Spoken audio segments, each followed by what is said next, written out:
Hey everyone, gather round and listen. I've got a story to tell that still sends shivers down my spine whenever I think about it. In the heart of the Andes, shrouded in the mists that roll in like a silent specter from the mountains, lay the small, seemingly forgotten village where my story begins. It was a place untouched by the feverish pace of the outside world, a relic from a bygone era where every stone and every tree seemed to whisper secrets of the past. I had ventured here, seeking refuge from the relentless grind of city life, yearning for a slice of serenity, a place where time meandered like the gentle streams that crisscrossed the landscape. The villagers, a tight-knit community woven together by generations of shared history and folklore, greeted me with cautious curiosity. Their eyes, reflecting a mix of wariness and wisdom, followed my every step, as if they were trying to decipher an unfamiliar script. Among them, one figure stood out, a woman whose presence commanded the subtle yet undeniable attention of all who crossed her path. She was an enigma, radiating a beauty that was as raw and untamed as the land itself. Her eyes, dark and deep, seemed like portals to another world, holding stories untold and secrets buried deep. Our paths crossed during a local gathering, an evening where the air was thick with the aroma of earth and firewood, and the village came alive with the echoes of ancestral melodies.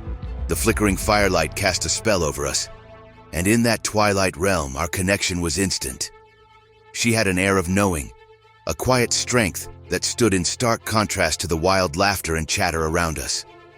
Her voice, when she spoke, carried the haunting melody of the mountains, stirring something primal within me.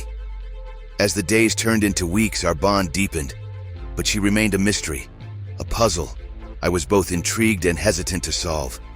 She was part of the village yet apart, revered yet distant. The villagers spoke of her in hushed tones, with a respect tinged with an unspoken fear. There were rumors, whispers of a lineage tied to the ancient spirits of the land, guardians of the balance between the seen and the unseen. It was amidst this backdrop of mystique and murmurs that our group, fueled by the reckless invincibility of youth and the heady brew of local concoctions, decided to confront the legend that lurked at the edge of civilization. The abandoned house that stood as a silent sentinel at the outskirts was our chosen destination. Shrouded in tales of hauntings and tragedies, it beckoned us with a morbid allure, challenging the very fabric of our disbelief. Yet, she warned us.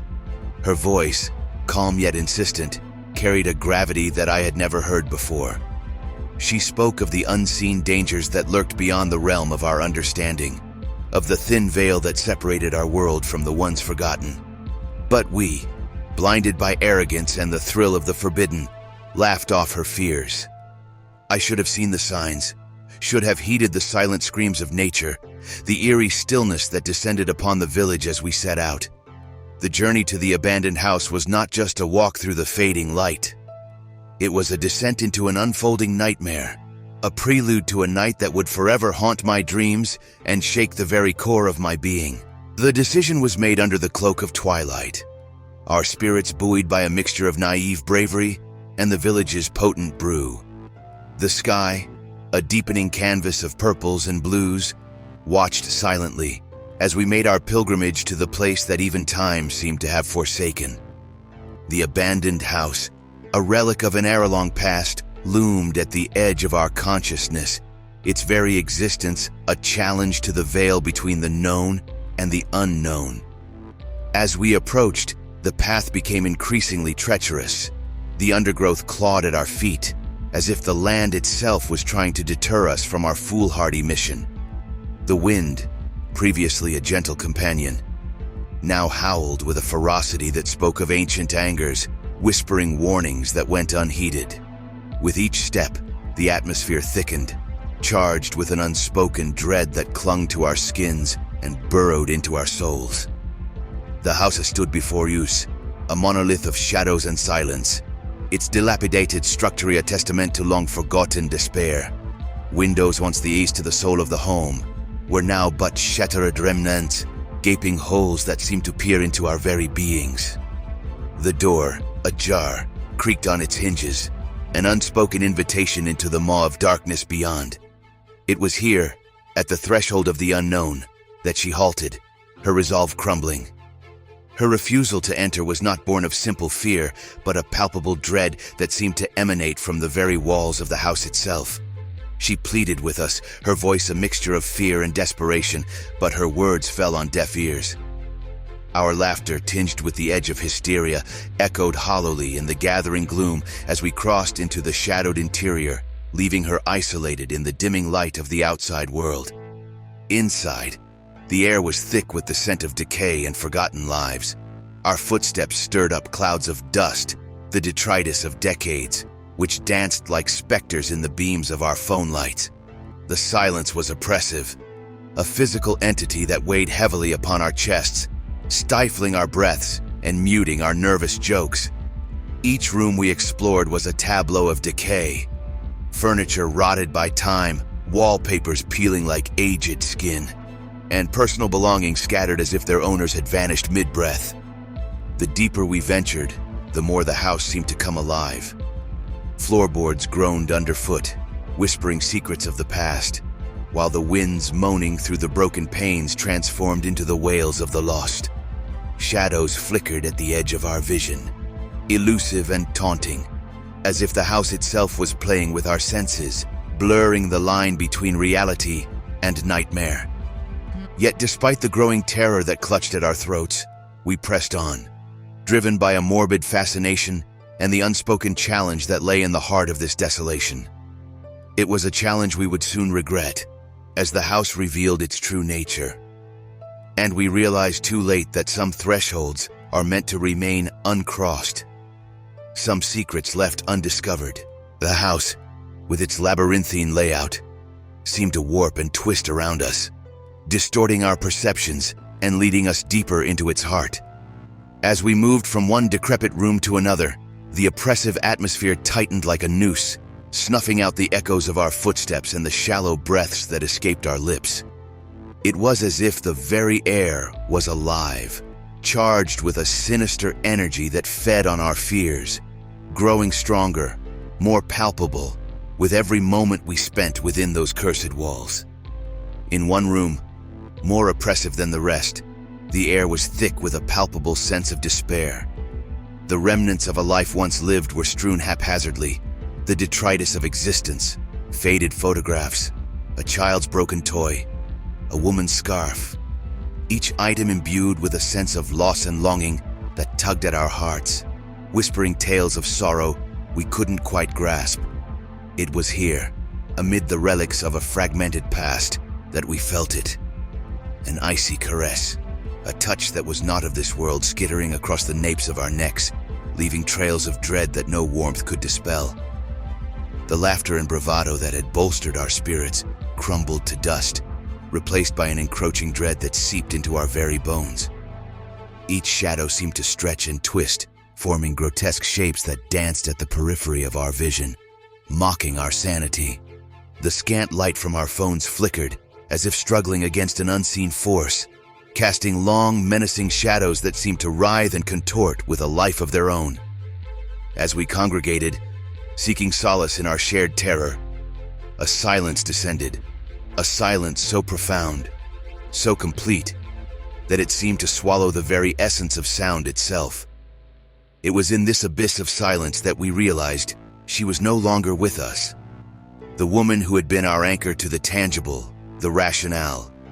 Panic set in, a visceral, clawing terror that threatened to consume us whole. Rushing back to the threshold, where the boundaries of the house and the outside world blurred, we were met with a sight that rooted us to the spot, draining the warmth from our bodies. There she was, sprawled on the ground, her body contorted in an unnatural posture, her skin a pallid contrast to the encroaching darkness. Her eyes, wide open, stared into the void, seeing something we could not, a terror beyond comprehension reflected in their depths. As we watched, frozen by fear and disbelief, a laugh bubbled up from her lips, a sound so devoid of humanity, so laden with malice, that it seemed to echo from the very bowels of the earth. It was a sound that chilled the blood, a harbinger of an unseen horror that lurked just beyond the veil of reality. Tears streamed down her face, a macabre juxtaposition to the haunting laughter that filled the air, a laughter that was not her own. In that moment, the line between the living and the dead, the sane and the mad, blurred into insignificance. We were trespassers in a realm where we did not belong, witnesses to an unfathomable truth that was never meant for mortal eyes.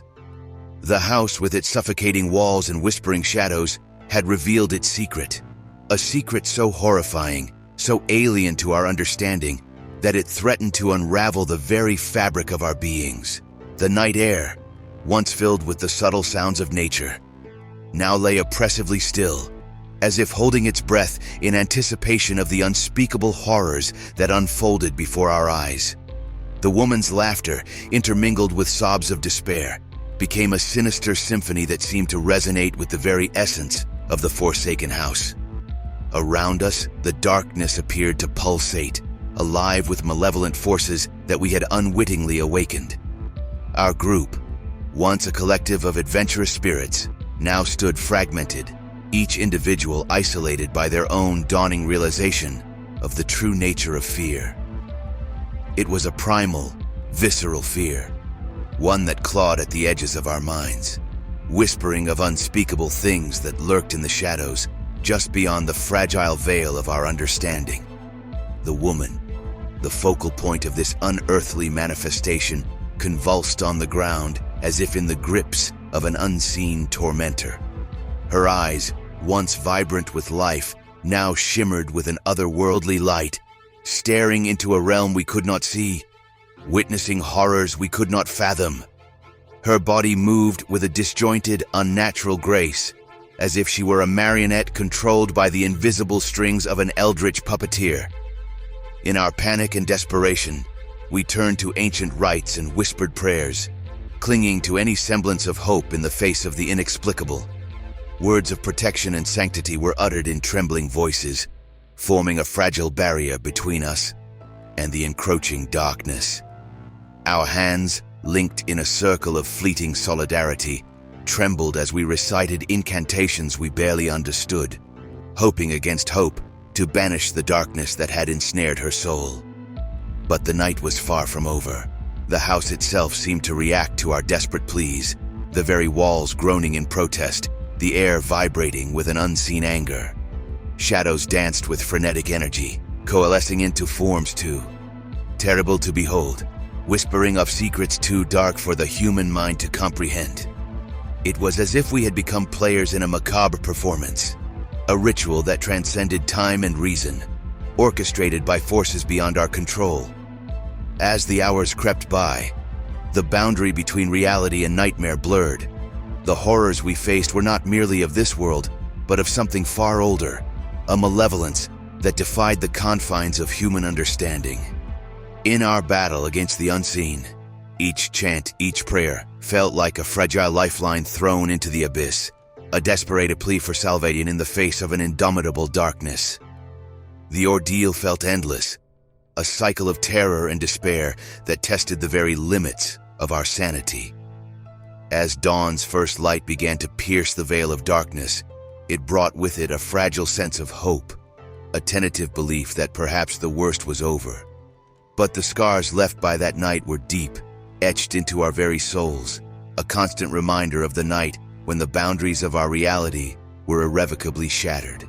As dawn broke, casting tentative rays of light over the village, it seemed as if the world itself was holding its breath. The night's horrors, a dark whisper on the wind. The woman, once the embodiment of an unfathomable dread, now lay quiet and withdrawn, her eyes void of the previous night's torment, but brimming with an unspeakable sadness. It was as if she had returned from a journey beyond the confines of our reality, bearing the weight of truths too harrowing for the human psyche. The air around us felt charged with a silent, lingering malevolence, as if the darkness of the night clung to the edges of the day, unwilling to retreat entirely. The villagers, once oblivious to the undercurrents of fear and superstition, now cast wary glances towards the horizon, as if expecting the dawn's light to unveil hidden horrors. Our group was forever altered. The bonds forged by shared terror were marred by the unspoken knowledge of our brush with the otherworldly.